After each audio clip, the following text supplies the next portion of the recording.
Hi there, it's Dr. Nadia with the Doyenne Agency, and welcome to another episode of Straight Talk About Sales. Today, I want to chat with you about things to consider before you outsource your sales.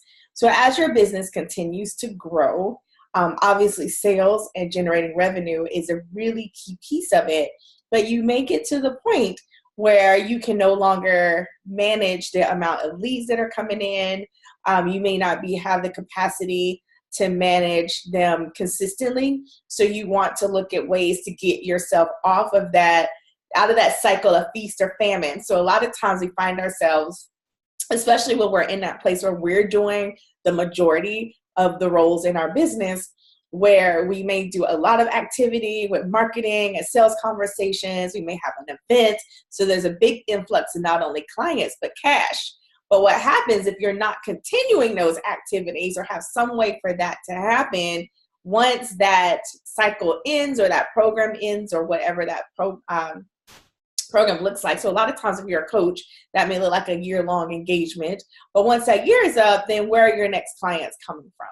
And where is your next revenue coming from? Or if you're looking to increase your revenue, what does that strategy look like? So one of the ways to do that is bring on some helping hands in terms of having a salesperson or a sales team. A lot of times people just think, oh my gosh, I'll just throw something out there. I'll hire a salesperson. I'll pay them 100% commission, right? And that'll be the end of my worries. I'm here to be the bearer of good and not so good news, and that is not always the case. Now, there are people out there that obviously will work 100% commission, but there are also some other things that you need to consider beyond just bringing in someone onto your team just because they are willing to work 100% commission. So I have some questions here that I'm going to talk about in this video, but then also I'll do a series to go deeper on each of these different topics, because these are some serious things that you need to think about before you outsource your sales, meaning you take that pretty much off your plate, either partially or completely, where you're no longer having those sales conversations. The first thing you need to consider is, what type of salesperson do I need? All salespeople aren't created equal. So what type of salesperson do you need? Do you need someone that's going to be more of a business development type person, that they're going to go out and really build those relationships and start to let them know about the types of products and services that are available to bring them into the company? Or do you need someone that's more on the side of a closer? So they are the ones that bring it down the home stretch, get the credit card information, get them all set up for the program that's right for them, and get them moving forward into working with the company, or somewhere in between. So understanding your business needs and the type of salesperson that you need is very important. Again, not all salespeople are created equal. People have different skill sets. So are you at a point where maybe you just need someone to go out and do some pre-qual? So they may not be full business development. They may do some pre-qualifications, but then you're the one that actually has the conversation and closes it. So again, looking at your process, understanding who you need is very important. The next question you need to consider are, what types of processes, procedures, systems do I need in place for my person or for my people? It's not just, hello, good morning, I woke up, I hired a salesperson, and boom, they're just off to the races. There's certain things that you need in place, not only to make sure you set their salesperson up for success or your sales team, but also to make sure you're covered and you're protected. So what systems and processes do you need to have in place in order to support your salesperson or your sales team? Next, the third question is, at what point should I build my own team? So a lot of times I may have questions. People come in, they schedule time to chat with me, and they may be like, Dr. Nadia, I'm at a point where I want to build my sales team, or I'm at a point where I don't want to be my salesperson anymore. That's usually where the conversation starts. But then we have to decide, is it better for them to outsource their sales, so whether it's to my team or someone else, or do they want their own person in terms of building their own team? So you really have to look at your business. What makes the most sense for where you are at this point in your business, and how would you manage all those pieces if you were having your own team versus outsourcing? Obviously, the company you outsource to, what are they doing? all of those different things that they manage for you. So those are really key things that you need to think about. At what point in my business am I at a point where it makes sense to outsource my sales? And again, it also depends on the type of salesperson you're going to outsource your sales to. Question number 4 is, how many salespeople do I need? Do I only need one? Do I need a team? Which also leads me to the next question, which is, do I need them consistently throughout the year or only at certain points? So recently I was part of a sales team for a very large event. So there were total 7 people on this sales team. Not all of us had the same role, but the sales team in and of itself was 7 people. It's a massive event. There were hundreds of people in attendance, and there was just a lot of activity. There were a lot of offers, there was a lot of activity, and it made sense to have at least 7 people on the team.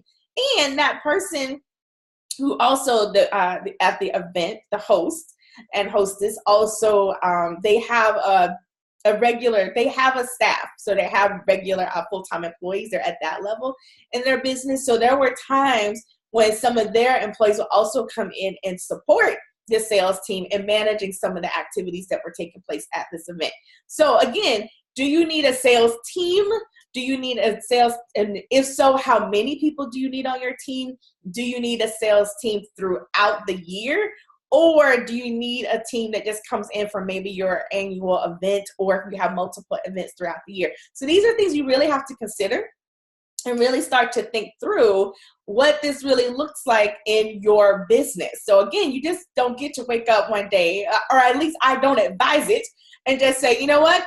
The first person I talk to that's willing to do sales for me at 100% commission, blah, that's it, right? Slow your roll. There are some other things I really want you to consider so that you can make a wise decision based on where you are in your business. And then finally, how will you compensate your team or your salesperson? So I know I've mentioned 100% commission. That is definitely one way. There's also 100% salary. So again, I know my husband and I recently bought yet another car earlier this year. And at one of the dealerships where we went, what the salesperson was salaried. They did not get a commission at all. So you could definitely look at that. I don't know if they at some point got bonuses, because that's also a way so you could do straight commission and maybe bonuses if people, hit certain goals throughout the year. So that's definitely a way to do it. You could also do a combination of salary or maybe retainer if you're going to hire an independent contractor. They may not be a full-time employee on your team. Plus commissions. You could also look at bonuses, other ways to compensate. So again, taking the time to really sit down and think this through is really going to behoove you and be to your advantage before you go out and hire your next salesperson or start to build your sales team. It's a very key thing for growing your business. I definitely highly recommend that you look at your business strategy and where you're going to go. Because I can tell you, depending on what your goals are in terms of revenue, at some point you're going to need to build a team. It's just plain and simple. I recently attended the eWomen Network conference, and one of the things that Sandra Yancey talked about is now her personal mission is to help 1 million women get to $1 million in revenue.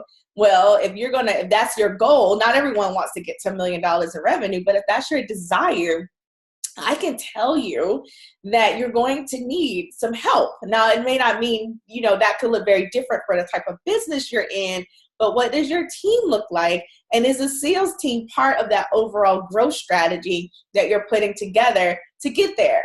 And one of the things that I really loved about how she just made it so not so easy, but it was easier to digest, because I think sometimes when you see $1 million, you're like, OMG, right? Well, she was just like, what if year one, if you were starting out brand new or fairly new in business, right? You just made 100,000, and then year 2 was 250, and then year 3 was 500, and year 4 was 750,000, and year 5 it was $1 million. Like, how cool would that be? So I really liked her mission and her vision, but I also understand that if that is your desire to get to $1 million, you're probably going to need some helping hands. So what worked to get you to 100,000 or maybe even 250,000 may not be sufficient to get you to $1 million. I can almost guarantee that the team that got you to 250 won't be the team that'll get you to $1 million. Meaning that you might not get rid of people, but you probably will need to add some people so that you have the right people in place to help you get to where you need to go without burning yourself out.